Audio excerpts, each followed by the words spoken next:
Hello and welcome. We're going to begin this yoga practice lying down. I have a bolster with one end elevated and a dog today.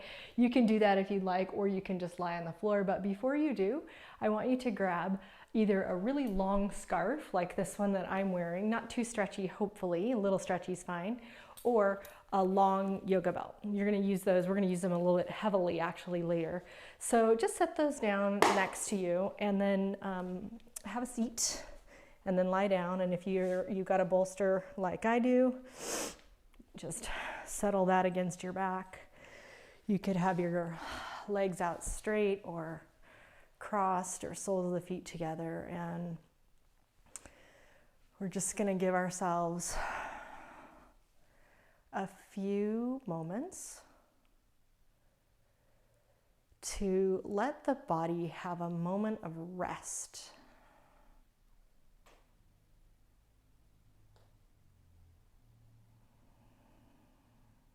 So let's take about 5 to 10 breaths, just giving opportunity to slow down,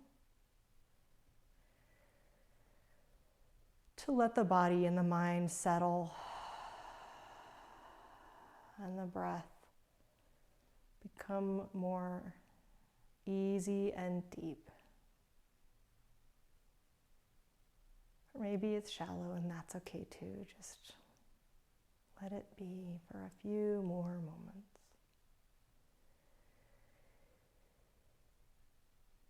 Just breath by breath, let the weight of your body release into the floor or into your prop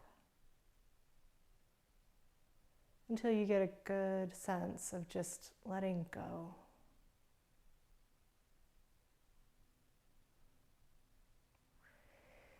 And then when you feel like you've got that, just begin to open your eyes if they are closed.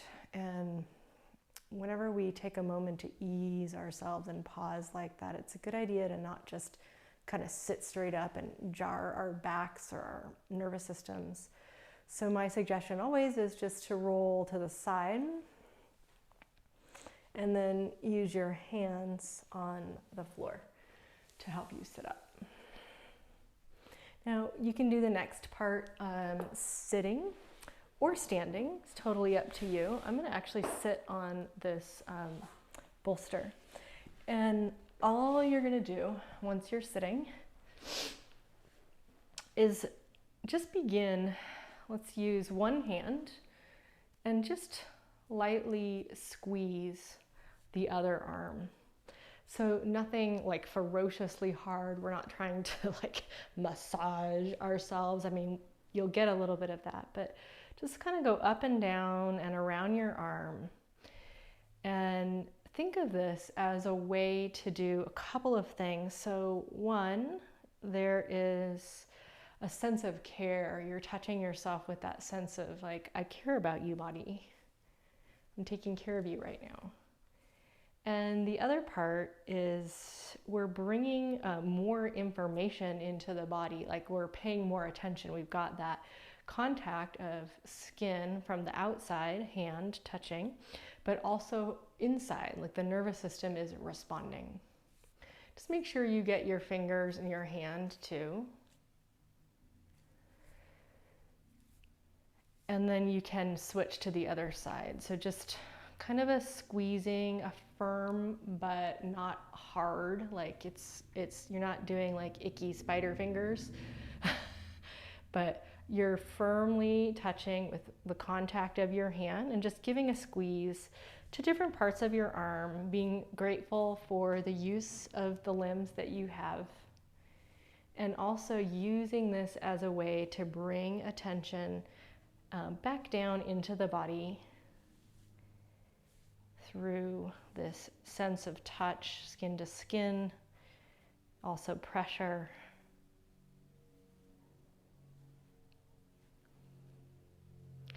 And once you feel like you've done both arms well, you're going to take your hands just to the base of your skull. So the occipital bone, we're going to use this later too. So there's the curve at the back of your head where it dips in and starts to become your neck.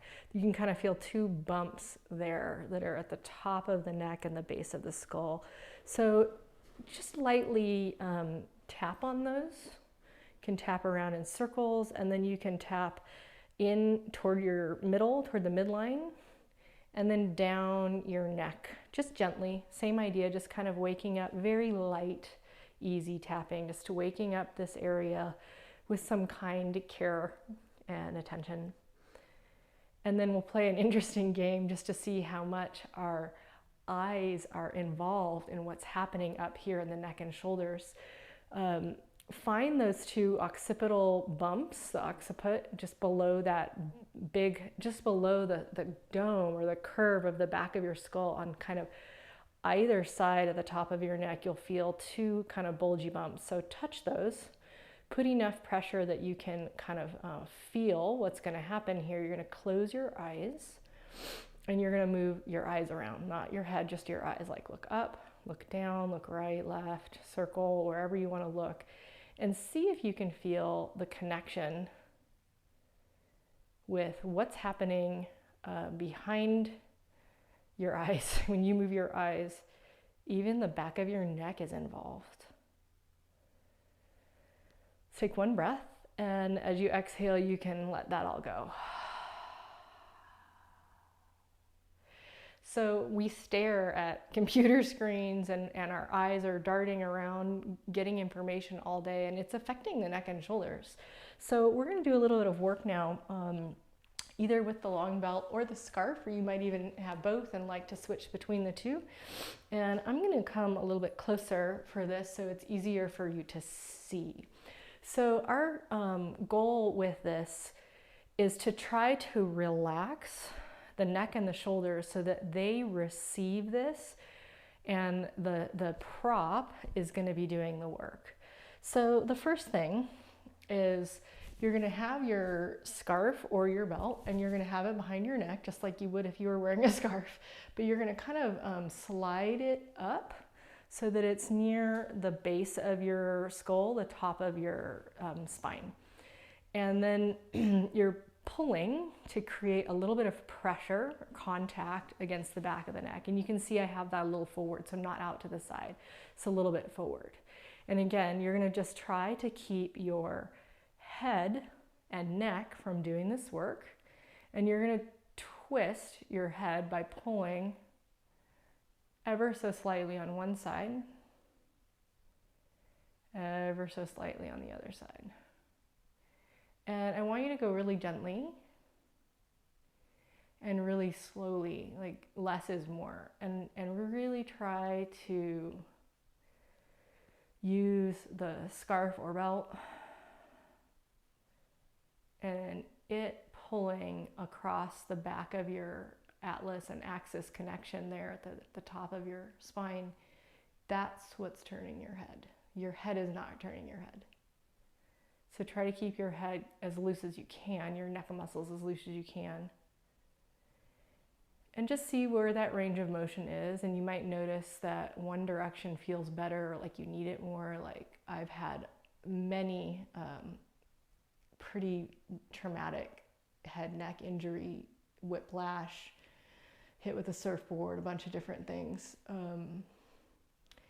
So I can feel that one side is like really got more scar tissue or adhesions. And you might also just play with angling up as you rotate, like pulling up, not just down. Okay, and then just slow that down. Hopefully that educated you a little bit on what happens in your neck. And then the next one that we're going to do, you can always give your arms a break if you need to, is going to be, it's not going to really look like probably that much, but we're going to see if we can get some mobility in kind of this forward backward plane with the neck. So this one, same kind of location, you can maybe move the prop down, just kind of in the middle of the back of your neck, or wherever you have a sticky bone in your cervical spine. And we're going to try to let the neck relax and then pull forward gently. So the head will go a little forward And then we're gonna slide back into the prop. And so we're pulling, it's releasing neck forward, and then we're activating, like we're pushing into the resistance of that prop. And we're trying to keep even pressure on both sides. Both hands are pulling evenly so that you're not twisting now. You're just kind of going forward, backward. And you might even play with that like at a lower spot or a higher spot and do that in more than one place. It's just a way to kind of free up some stuck stuff there and to kind of give resistance to push back into something to strengthen the back of the neck a little bit. Okay, so the next one that we're gonna do, I actually haven't tried this with a scarf yet, so we'll see if this one works. You keep the scarf, let's have it down on the right side, so I'm mirroring you, and then up over the left side. You're gonna wanna take off earrings probably if you have them for this one. So it's wrapping over the top of the head, kind of over the front of the ear, under the occiput, across the back of the neck, and then down the opposite shoulder. So with the one that's down, you're gonna hold, kind of pull until you tense the fabric. And that hand, so that's your left hand, is holding the lower part of the fabric. It's gonna just be steady pressure down, resistance. Get your hair out of there. And then again, try not to do this with your head. Try to do it with your right hand. You're gonna pull so that your head goes lateral. And then you're gonna stop pulling and push your head back up. And do that a couple times. So you're pulling, keep tension on the left hand, pull laterally with the right hand, and then let go so you can bring your head up. Let's do one more. And this time you're gonna hold here. Just basically even pulling on both sides of the scarf or belt. Take a breath. And then bring your head back up, unwind the top part. Just pause for a moment and notice what's going on the left side of your head and neck. So I have a very odd sensation when I do that, like the whole left side of my face is like puffed up more, like it's more full, like the tissue is more full. It actually feels good. It feels like it's hydrated and like it's not a little wrinkly old lady face. It's like kind of full and more open. Okay, so let's do that with the other side. So left side is gonna stay down. I'm mirroring you. This is my right side.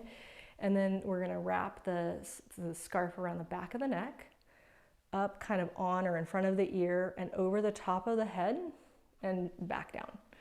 And you have to kind of, especially if it's a stretchy prop, you have to kind of just pull enough to get the stretchy out of it. You want it a little bit tense and like toned or taut is probably a better word. So the bottom hand, that's your right hand, is just holding firm. It's not really doing anything. It's just keeping tension on the prop. And then the opposite hand, the left hand, it's gonna pull the head over to the left. And then head back to center. Again, don't do this with your head. Pull with the prop and let your head go with that. And then when you bring your head up, you just release the pull and bring your head to neutral. And we'll do that one more time. And this is where, especially like I can see myself as I'm filming, I can see those spiral type injuries because all of them hit on the right. Well, 2 of the 3 hit on the right and made my head go up and left. So I can feel that rotation in the memory of the pattern in my scar tissue. Okay, so you might want to do it in front of a mirror sometime. Okay, then bring your head back up. Ooh. Just carefully unwrap and see if you can feel any sense of like blood flow or whatever you might feel just flowing back in or puffing up. I actually tend to get really thirsty when I do this, which is great because you're rehydrating your tissues if that happens to you, or you have to pee. It's like it's moving the liquid through your environment inside. Okay, we're gonna do one more here. And what this is gonna involve is dropping the loop of the belt behind you in such a way where you can grab it and pull on it, okay? And then the positioning, I'm gonna get a little bit picky right here. So we don't want it out like wide on the shoulders. We're gonna try to get it on the trapezius muscle here. So you're gonna bring that in so that it's a little narrower, okay?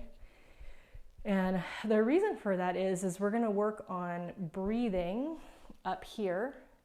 We're gonna pull to create resistance so we can breathe up into the lungs. And then we're gonna pull on the back of the loop in order to help the shoulders roll back and the chest to open, okay? So get that situated. And then you're gonna hold with both pieces with one hand in the front, and then you're gonna hold with your other hand in the back. And if you have, like, this scarf is stretchy, you wanna kind of get like the last one where you get the stretch out of it and you have it sort of taut. Okay. And I'm gonna sit over here in the sun. So once you have that, pull, just see if you can get an even pressure between the front pulling down, this hand's in the front, pulling down on the ends of the belt or scarf, and the hand that's in the back pulling down on the loop. So you're draping like suspenders over your trapezius and you're pulling down. Just enough that you feel pressure. It actually feels really good to me. It's like someone's hands resting there. It's like the grandparent hands just calming. Okay, so what you're gonna do is when you breathe in, you're gonna allow this front hand to kind of, you're trying to breathe up into the top of the collarbones, and you have to release enough of the pull that the collarbones can kind of rise up toward your chin. So when you inhale, you're releasing just a hair of the tension on the front of the belt so that you get to breathe right up into the top of your lungs. They're way up here by your collarbones. Now, when you exhale, you're gonna pull down on the back hand.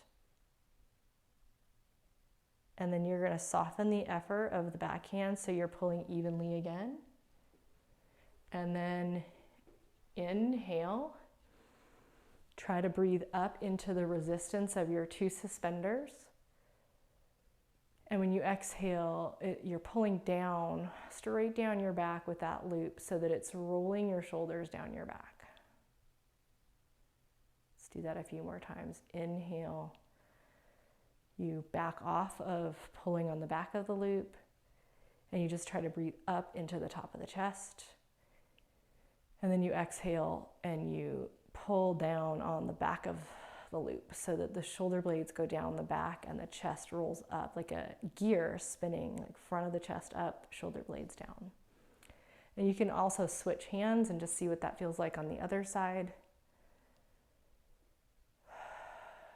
And then at some point, you're gonna stop, you're gonna keep the prop, but hold that tension, pulling down on the back of the loop.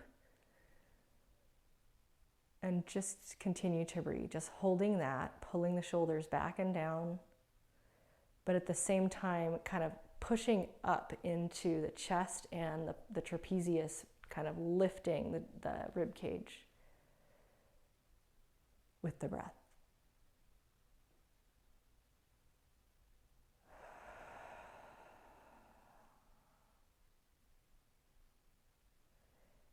And then when you feel like you've had enough of that, just release your hands. You can just take the prop away. Maybe set that to the side. And then make your way to stand. And we're gonna do one more thing here. So once you're standing, you're gonna turn your palms forward and you're gonna just center your weight. So for most people, there is a tendency for the pelvis to pop forward. So just center your hips back so that you're standing in a plumb line. And you're gonna raise your hands, not to shoulder height, but just a little bit wider from your hip line. And then you're gonna begin to see how far back and forward can you move your hands without the hips shifting forward or backward. And just experiment like you're kind of flapping your wings in a hover. Go slow though. And just be really honest about how far back can you reach. Maybe just turn your palms up a little bit now without your hips kind of swinging forward. So do that again, just forward. How far forward can they go? We're kind of turning the palms up now, thumbs back and hands back. Just a few more passes, exploring where that range of motion is, while the legs and the ribs are stable. And then exhale, release your hands. Take a nice deep breath and just feel what's happening in your shoulders and your arms, and just so that we get a complete sense, a feeling of completeness with the whole body here, we'll take a forward fold. Feet a little bit wide so that it's not super challenging, and just release your head forward.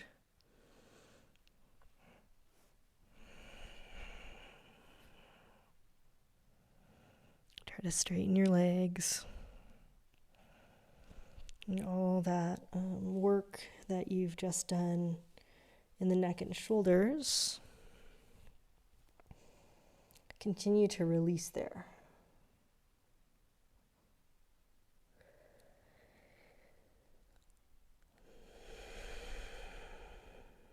Three more breaths, slow and steady. Softening shoulders, softening skull, softening mind.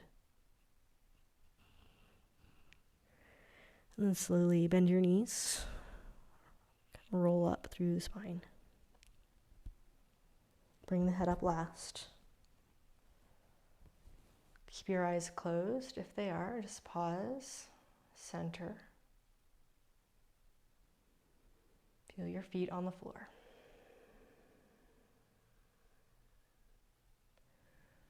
Start to blink the eyes open, remembering that where they look